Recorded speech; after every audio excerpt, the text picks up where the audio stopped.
welcome to my studio. My name is April and this is If Only April DIY. If you've seen some of my DIY tutorial videos, you probably saw this gray, kind of like cement looking backdrop, and a lot of you actually thought that it's some sort of like Ericsson surfaces or vinyl backdrop. It's so much easier, of course it's DIY. So as you can see, like this backdrop is pretty beaten up, even though I like it very much because it shows so much character to the board. Let's start from the basic. So to make this one, you'll need the underlayer mat. I think this is what it's called. Basically, this is the layer that goes on the floors, I guess. Yeah.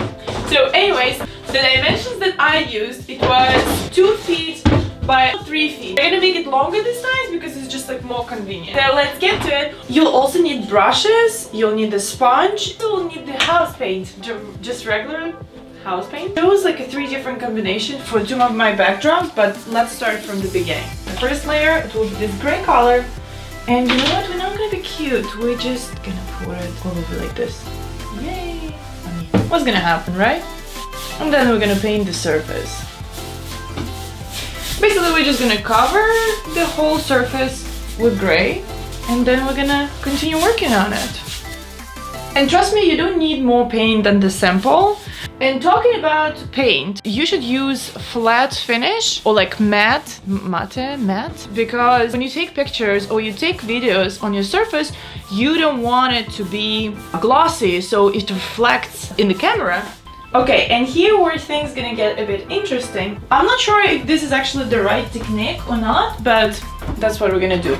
I didn't even wait for the paint to dry. I'm just gonna take my white paint and I'm just gonna do the same thing. I'm just gonna pour it in some spots.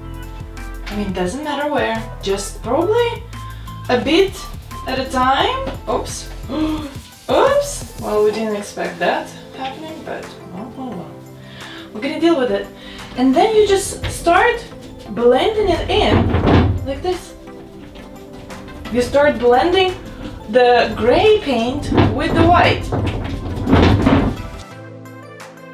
Oops, I think I put too much. But hey, we can always fix it. I promise you, it's gonna get better.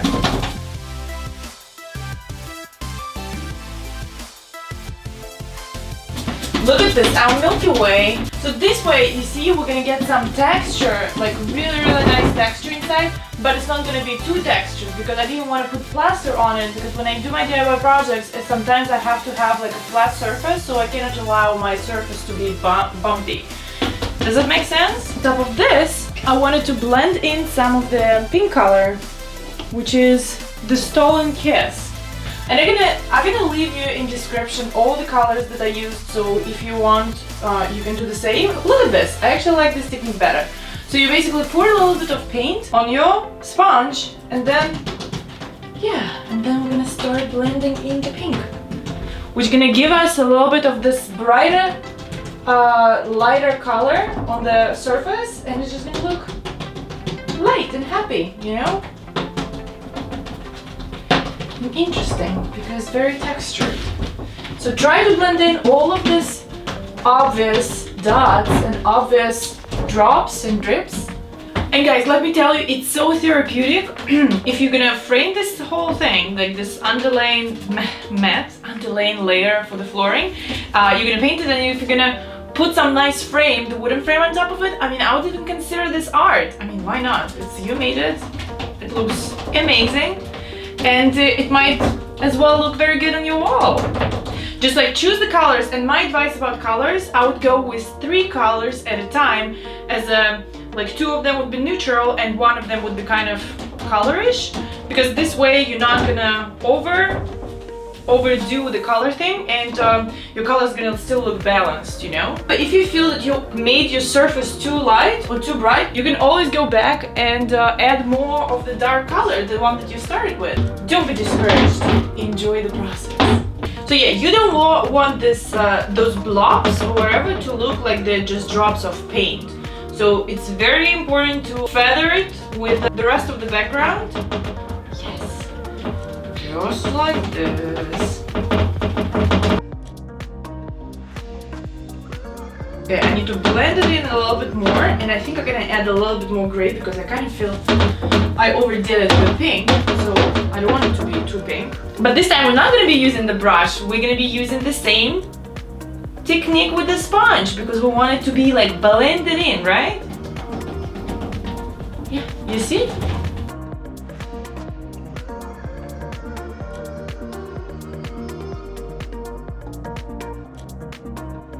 Play with it, have fun. If you ever make something like this, please tag me because I really would love to see what colors you choose and how yours look like. Yes! And we're done, my friends, we're done! Love it. For this one, I'm actually gonna take my old backdrop and I'm gonna flip it over to another side and I'm gonna just use this side.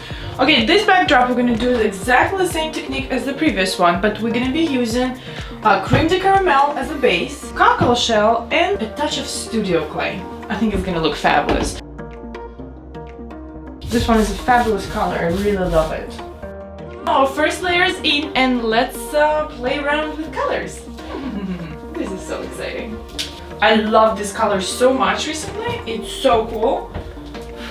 Okay, you see what I do by the way? I do this way, the paint kind of spreads more evenly. It doesn't like lay in bulbs. And you see it gives you like this nice little texture, so maybe I could try this out. But now, since we have these two colors in, let's add this, a touch of clay. It's called the studio clay. Oops, yeah, we don't want my hair to get into this. What, if it's not gonna work, we can always repaint it, so let's do it. A bit of courage, my friends. You know what? When you're doing things yourself, you can literally redo anything. So don't be afraid. Just start. As much as I love Ericsson surfaces, I do not like the price. And you know what? If you make it yourself, you're gonna have some unique, absolutely unique, only one of a kind backdrop. And isn't it fantastic? Okay, maybe a bit overdid it with the studio clay. I decided that I'm gonna go with the darker color and I'm gonna try this fresh croissant, but I don't want it to blend it in too much. So what I'm gonna do, I'm gonna dip my sponge in this paint and then I'm gonna do the first few times on just any surface. So I did it over here. And now I think we were ready. The excitement and drama with the darker color. Yes! Okay, now we're talking. It's even more favorite than the other one. So you see, I think I nailed down this technique with the second backdrop. Basically, if you want to have just like small little dabs, you shouldn't try it first on the surface. Just use something else to dump off the excess from the first dip. Yeah. Look at this little thing coming together.